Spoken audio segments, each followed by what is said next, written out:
Russian. This is warm today. Not right now, it's not. They said it was even colder last week. I don't know. Yeah. At least it wasn't raining. Somebody's trying to take the mickey out of my accent already. I will. Welcome to the Polar Vortex. So we're going to open the floor to audience questions in just a second. So toss up your hand and we will try to get to you. But fellas, first I want to ask you, Return of the King came out 2003, so it's just over 10 years now, just over a decade. Does it continue to surprise and gratify you, the ongoing fandom around that original trilogy? Like when you come to cons like this and see how your presence impacts people? I said to Billy during the photo ops, I said, you know, because people come in dressed as, raise your hand if you're dressed as Frodo right now. There's one. Sam. Anybody dressed as Sam? No. Okay. Well, there you go. So I just said, what happens if, 3 years from now, nobody dresses as Sam? Nobody dresses as Frodo? Just ends. I don't know. What would we do? Then we would just dress as them again.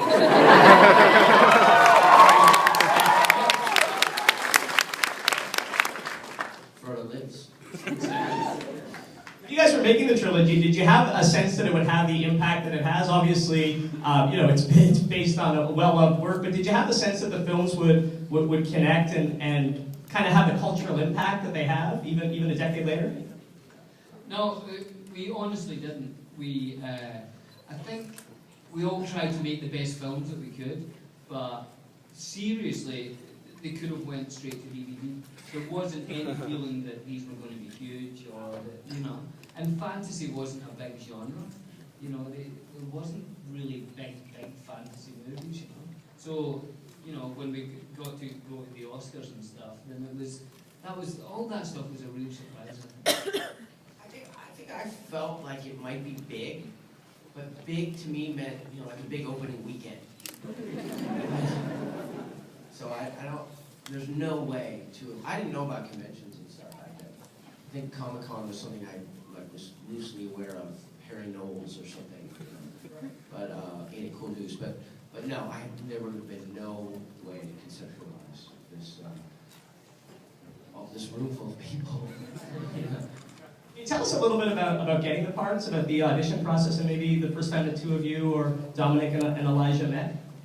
So the audition, as I understand it, and I might be wrong, was they had a sort of worldwide audition process, so New York, Los Angeles, London, Sydney, and they narrowed it down through casting directors to maybe 4 people for each part in each city, and then Pete and his partner Fran flew around the world and saw everyone, read for them. They had scenes that were all top secret, and they weren't scenes that were actually in the film, or certainly the pimping one I did wasn't.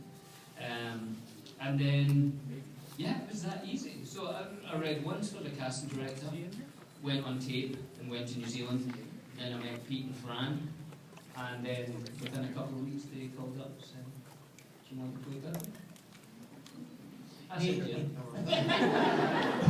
yeah. Maybe. Mine was a little bit, that's basically my understanding of the process. I had a bit of an advantage because my father, John Aston, the original Gomez in the Addams Family,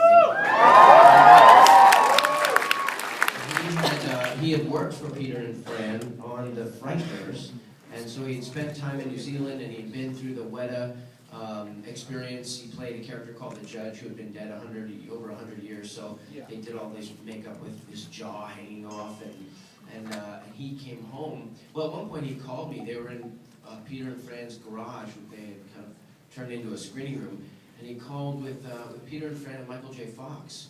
They had just watched Rudy, and they were just going on and on about how much they loved the movie and they thought it was wonderful. And this is years and years before Lord of the Rings. So when it came time, when we found out that it was, that it was going and going to have a chance to audition for it and everything, it was one of the few times in my life where I ever auditioned for something where I felt like there was a fan, there was a friend in the room. So I didn't feel nervous. I felt, anxious because it's so great and you want to be a part of it, but I didn't have that, wanting to prove myself to somebody. I knew they liked me and I knew they liked what I did, so it made it very comfortable. but it seemed just like Billy auditioned, and Victoria Burrows said then there was video. Now video for kids who are in it's like your computer, only it's separate. So there was what was it? There was like Napster or something we were doing. But anyhow, yeah. So the Peter and Fran came, and interestingly, they then told me that when Fran was giving birth to Katie's older, right? No, Billy's older. When they were giving birth to, when she was giving birth to Billy, their oldest child, they were watching a film that I did when I was 19, where I played a drug addict. It was one of these, it was really dark, and it's called Where the Day Takes You, and it's about homeless street kids who are on drugs and stuff. And I'm thinking, that's what you were watching?